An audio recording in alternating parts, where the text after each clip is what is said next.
અધ્યાય 13 શ્લોક 28 જે મનુષ્ય નાશવંત શરીરોમાં સમાન રીતે નિવાસ કરતા અવિનાશી પરમાત્માને જુએ છે તે જ ખરેખર જુએ છે.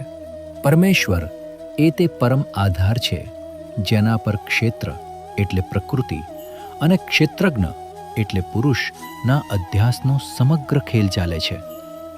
આ ખોટી ઓળખના કારણે જ જીવાત્મા સંસારના અનંત સુખ દુઃખનો અનુભવ કરે છે.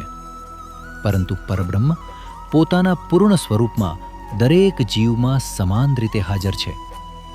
મનુષ્ય, પ્રાણી, પક્ષી, વૃક્ષ કે કોઈ પણ જીવ બધામાં એક જ પરમ ચૈતન્ય વ્યાપ્ત છે. ભગવાન કહે છે, નાશવંતમાં રહેલું અવિનાશી શરીર, નામ, રૂપ અને સમગ્ર જગત નાશવંત છે, પરંતુ તેમની અંદર રહેલું ચૈતન્ય ક્યારેય નાશ પામતું નથી. એ જ પરમ સત્ય છે.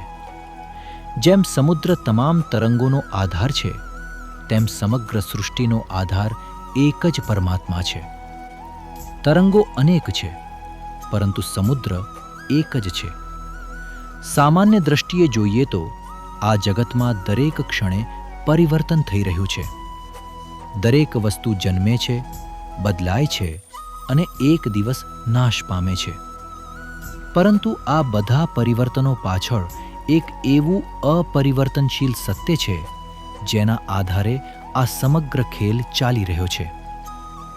આ વાતને સમજવા માટે સોનાનું ઉદાહરણ આપવામાં આવ્યું છે. સોનામાંથી અનેક પ્રકારના દાગીના બને છે.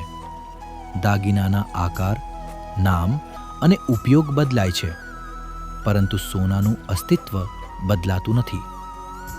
દાગીના નષ્ટ થાય તો પણ સોનું રહે છે. તે જ રીતે શરીરો બદલાય છે, જન્મે છે અને મરે છે, પરંતુ આત્મા ક્યારેય બદલાતો નથી. ભગવાન કહે છે કે બધા લોકો જુએ છે, પરંતુ બધા સાચું નથી જોતા. સાચું જોવું એટલે બહારની વિવિધતાની પાછળ રહેલા એક જ પરમાત્માને ઓળખવો. કોઈ શિક્ષિત હોય કે અશિક્ષિત, ધનિક હોય કે ગરીબ, તેનો કોઈ ફરક પડતો નથી. આ દ્રષ્ટિ માત્ર એક તત્વજ્ઞાન નથી, તે જીવન જીવવાની રીત બદલી નાખે છે. જ્યારે આપણે દરેકમાં એક જ આત્માને જોવા લાગીએ છીએ, ત્યારે અહંકાર, દ્વેષ, ઈર્ષા અને ભેદભાવ ધીમે ધીમે ઓગળવા લાગે છે. તેના સ્થાને પ્રેમ, સંભાવ અને કરુણા સ્વાભાવિક રીતે પ્રગટ થાય છે.